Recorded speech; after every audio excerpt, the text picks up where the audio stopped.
Okay, are you ready now to go through the answers? How many points did you get? And did anyone get minus 1 million points? I'm not sure how you'd get into minuses, but probably out of sheer frustration, you marked your own answers down. I mean, it was a perfectly straightforward quiz, right? Yeah, sure. Question 1. The theme music did, of course, belong to the X-Files, and that particular theme song was composed by Mark Snow, hence the hints I was dropping, which you may or may not have managed to get. Question 2. Both EastEnders and Neighbours debuted in the year 1985, which, I was not around for, but apparently that is what happened. Question 3. Now, I'm a big Roxette fan, so for me this is easy. We have classics like It Must Have Been Love and Listen to Your Heart, so that is 2 already, and we go on and on. I would say Dress for Success is very catchy as well, but there are so many. We can go on and on and on and on. How Do You Do? How Do You Do? A slightly more modern one. Yeah, well, I could listen to Roxette all day, and there have been many days where I have on repeat. How many Back to the Future films were produced? The answer is, of course, 3. A trilogy.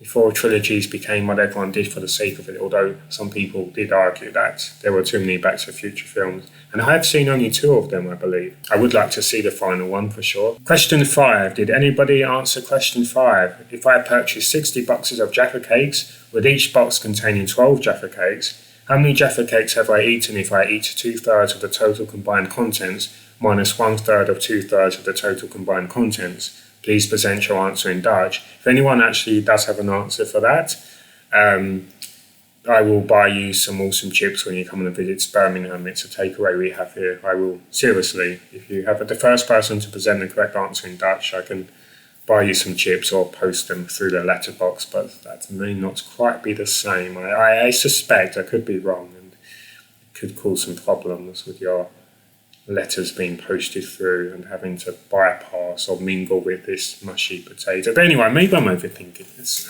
I can package them carefully, yeah. But they would be unsafe to eat. A bit like McDonald's food, but also. Question 6. The answer is, any number, therefore, is correct. Because at the end it says, if you were to disregard everything I just spoke and provide a random figure, so any number is correct. See, I told you this quiz is straightforward and simple, honestly. Come on, get with the program. Question 7, you may recall, was a multiple choice. In how many countries has the demonic possession-centric show The Teletubbies been banned? A, 22, B, 0, C, 187, or D, all of the sensible ones?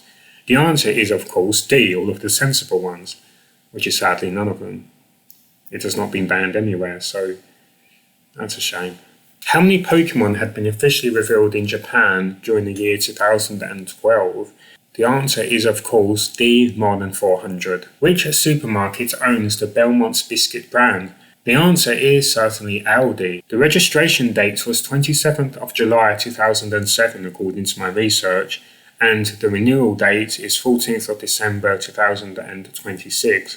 So next year we will see whether or not the Belmont's biscuit brand is renewed. Question 10. The answer is very simple, of course. If I had a choice between climbing a tree and eating a Jaffa Cake, I would eat the Jaffa Cake and safely climb the tree with both hands now free. Come on, use your common sense. Question 11. What is the nationality of musician Avril Lavigne? French-Canadian, and I accept no other answer. French-Canadian, despite what Wikipedia says, she is French-Canadian. I mean, her name, French heritage, French parentage, and yes, grew up in Canada, French-Canadian. Okay, maybe she's now a US citizen, but no, she's French-Canadian. What did the M stand for in the world of Dragon Ball? You may have remembered a slightly possessed, somewhat possessed, debatably possessed Vegeta later had the M stamped on his forehead, and Deborah and other minions also had it, and of course Majin Buu. And there you go, it stands for Majin Buu. Majin Buu should have their own spin-off show, don't you think? I believe so. Question 13. What is the current average price as of October 2023 for a single Freddo chocolate bar? Shockingly, the answer can be as low as 25 pence if buying a multi-pack from one of various stores such as Poundland. Despite Freddo inflation, the prices are not quite as sky high as I was remembering them to be. However, there seems to be varying sizes of Freddo available, so you may indeed be getting short change still. Be careful. Question 14. If I drive a car backwards, what will happen? Or the car will drive backwards, clever clocks. What do you think is going to happen? I mean, honestly, I give you the most straightforward question. What do you think is going to happen? The answer is in the question. If you drive a car backwards, what will happen? Well, it's driving backwards. What do you think is going to happen? I mean, I cannot make it any easier for you. These are not trick questions. What on earth would give you the idea that this is some sort of trick? Well, it's just, I could not be more straight-laced, honestly. Go with the program, people, honestly. Honestly. Question 15. The answer is yes. What am I saying yes to? I have absolutely no idea, but the answer is yes. We had a 50-50 chance, it was yes or no. So, question 16. Finish the lyrics. Baby, you're the one I want when you're lying here in my arms. Sung by Bryan Adams, DJ Sammy, and perhaps one or two other famous covers. I'm not sure if Lucy Thomas has yet covered it, but she would do a very good rendition for sure. The question of which Pokemon tends to feature on the most expensive Pokemon cards could be up for some debate. I was looking for a Charizard, partly due to the base set card, which has been skyrocketing in price for some while now. But there are also very valuable Pikachu cards and other cards, but Charizard would certainly be an accepted answer. What are marshmallows made from? Apparently, they are made from sugar, corn, syrup, gelatin, water, and air. They may also contain flavourings and sometimes egg whites. Now you know. Have you never wanted to know what they are made from? How they get that strange, soft, cushiony, yet edible texture? It's fascinating. Question 19. What is the fastest recorded speed for a land animal? The answer is cheetah. Cheetah has been clocked going up to 70 miles per hour. 70 miles per hour, wow. Just imagine that force, a living creature with that force, that's incredible. You know, speeding past cars, that is incredible speed, blazing speed. I've always been fond of cheetahs. The animal, not the immoral activity, but just to be clear, the cheetah, the living creature, in case you wanted to know. A member of the cat family. No, not Cat Slater / Mitchell / Butcher / whoever else she's married from EastEnders. I mean cats to... Anyway. Question 20. If a snake has legs and a lizard without legs, is the snake a lizard and the lizard a snake? No, they would actually be very, very different, and I will tell you why. Yes, it is true that both are reptiles, but they are very different, and of course there is more than one type of lizard and more than one type of snake. You have your anacondas, your boa constrictors, lizards, Komodo dragons, geckos. There are many, many types. Lizard typically has a long body and a tail, 4 legs, movable eyelids, and rough, scaly or spiny skin, while snakes are limbless reptiles, but in this version we're imagining them with legs, with a short tail and jaws that are capable of considerable extension and mass. So immediately we see a difference in the jaw alone. Remember how, although snakes hunt in different ways, some like to constrict, some like to poison, they are famous for being able to detach their jaw so as to be able to eat things that are very, very much larger themselves. And it's frankly why I've never trusted snakes, even the smaller ones. They're just so quiet and they slither up on you. And yeah, I've had a fear of snakes for some while. I am tempted to say that snakes on the whole are more predatory. Of course, your Komodo dragon is, if you've seen one of those things, you would not want to be charged by one of those. There are some dangerous people online posting videos of taunting them, which is disrespectful to lizards and also disrespectful to their own life. And sooner or later it is going to bite you or kill you even.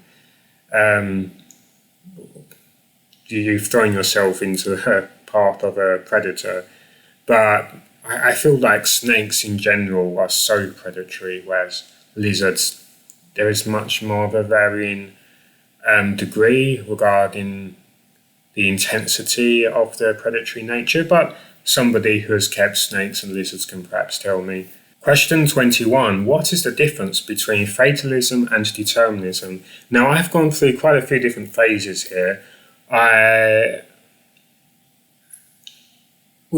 Putting fatalism to the side for one moment, I tend to feel that determinism is in play, And obviously that throws up all sorts of questions regarding free will, because everything is a calculation in our universe. We respond to everything around us, so therefore our path is set. It's incredibly complex, but it seems to imply, or if not outright state, that free will does not exist. Because even if you did possess free will, how do you choose which thought you are going to choose? Even if you can choose what to do, it is due to selection, which has been determined by other factors, and your choice, the reason you're choosing that selection, is also predetermined, and so on. Maybe there's something that is slightly more than an illusion of free will, but within the last few years in particular, I've been leaning towards the idea that determinism is pretty much the go-to model for understanding much of our universe, the fabric. But interestingly, I also have considered how that may factor in with spirituality, because a typical Christian and some other people and some other groups, maybe Catholics and so forth, may argue that free will does exist, and therefore determinism is an affront to the idea of a God existing. But actually, I argue no, depending on how you look at it, because for a start, in the Bible, there's talk of prophecy, which means things have been determined. So you can see where this is going. Things have been predetermined.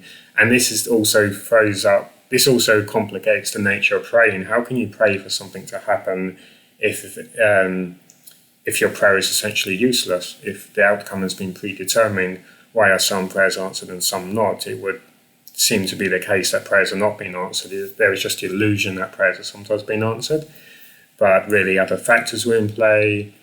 But I have conceived for a while now for the idea of a bubble universe, a more finite existence from the perspective of an omnipotent creature. So this is just speculation, okay? Not to say this is a fully complete theory of mine.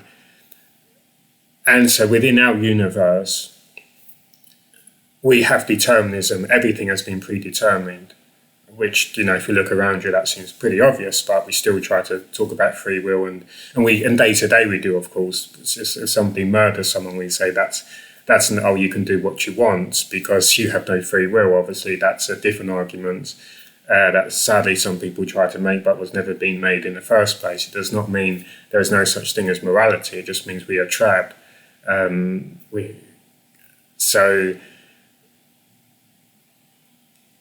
We like to think of free will being something that does exist, but how does it exist? How could it possibly exist?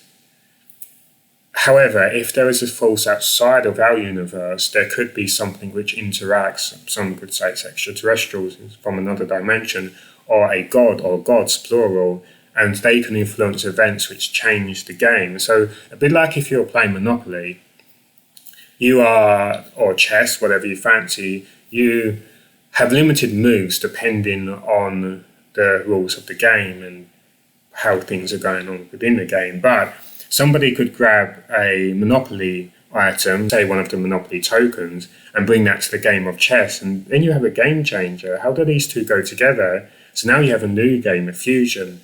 But then you could also argue, if God is omnipotent, isn't that still within the walls of determinism?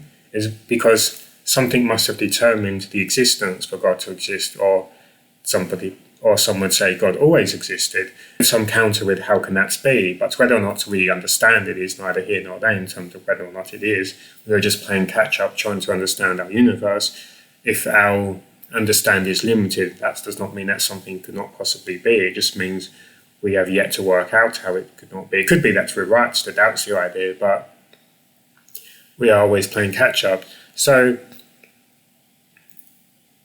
I disagree quite vehemently that it is an atheistic angle to say that everything is determined already. Because for one thing, in the Bible, actually, there's talk of prophecy, and secondly, it's just an observational, without sounding arrogant, it just seems obvious that everything is predetermined, because we can see that as cause and effect. Everything is governed by cause and effect. Everything is a part of the one grand calculation. There's only one calculation since the beginning of time, or before time. I suppose it predates. So the question is not how you would have a god or gods alongside that, but what would that mean? Would a god still be subjected to determinism, or did God create the determinism? So outside of our whole universe, is there a world which does not involve determinism or cause and effect? And that would also allow for gods to be omnipotent, to live in both the past, present and future, as in there's no time, no such time at all, because time in this sense is just really talking about cause and effect. Yeah, that's an interesting angle. Now, talking about fatalism is having a negative bent. So I tend to find that when I talk about determinism, people feel that I have a negative bent because naturally they feel suffocated. But hang on a moment, whether you actually have any free will or not, so it doesn't. From one angle, it is brilliantly transformational to your mind anyway. Hence why they respond in the way that say, and how I am, I'm eager to know the truth. But from another perspective, it doesn't change anything. You can still go off on your adventure. You can still do whatever you want, or so long as determinism allows, I suppose. But the point is, if those reins have always been on you, so to speak, you've not really noticed. So how does me pointing it out actually change anything? So fatalism is having a negative bent. Determinism is simply stating, this is just a brief summary, by the way, that everything has been predetermined. But fatalism has a negative bent. If something isolated is still affecting and being affected, is that a law for existing? That is what I wonder. All are transforming, like Schrodinger's cat. Can we ever observe something which was not observed until that moment? Does something actually need to be observed in order to exist? Because the obvious answer would surely be no, but it does get more complicated when you think about it. How can something exist without bearing relation to something else? Like my laptop is sitting on my desk, that is how it can have the heights that it has right now. I can speak because of a voice box and so forth, learned habits, and genetics, psychology, neurology. How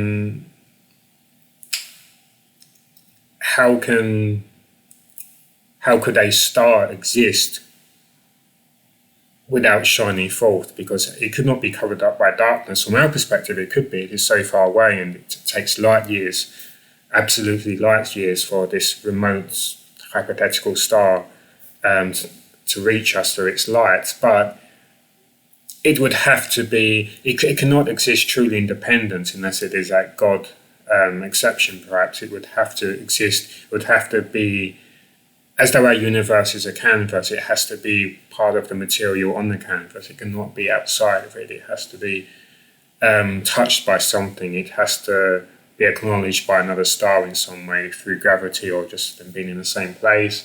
Nothing can exist in true darkness, so far as we understand, or as far as I understand. But I could be wrong, of course. Maybe there is such a thing as true darkness, but then where does that begin and where does it end? How do you get there? How do you not get there? Who knows? Who knows? We have many more mysteries to learn, and maybe we will solve some mysteries from the ancient past along the way. So although fatalism and determinism could be used interchangeably, fatalism always carries that more resigned angle. It is going to happen. What can I do? This is fatalism. Whereas determinism to me is a bit more neutral. It's simply observing that it appears to be a deterministic universe in which we live. Question 22. How many tourists visit Jerusalem each year? The answer I found was 3.93 million, so almost 4 million each year. That is pretty high, pretty high, and unsurprisingly so. Name the 4 houses of Hogwarts: Hufflepuff, Gryffindor, Slytherin, and Ravenclaw. Did you get 4 out of 4? And can you also, for a bonus point, recite the founders too? Godric Gryffindor, Salazar Slytherin, and the other 2. Question 24. What were traditional mince pies made from?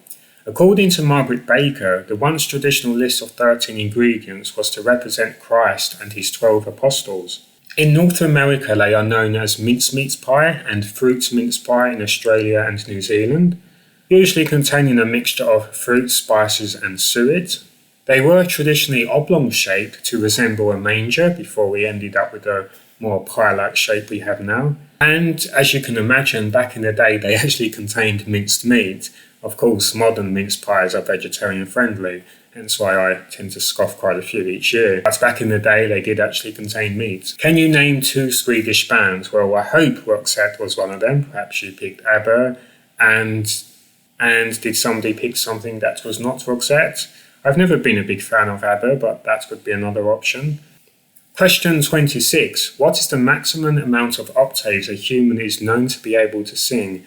Now, please correct me if I'm wrong here, but according to my research, somebody by the name of Tim Storms boasts a vocal range of 10 octaves, and his lowest note is so deep it can only be heard by elephants.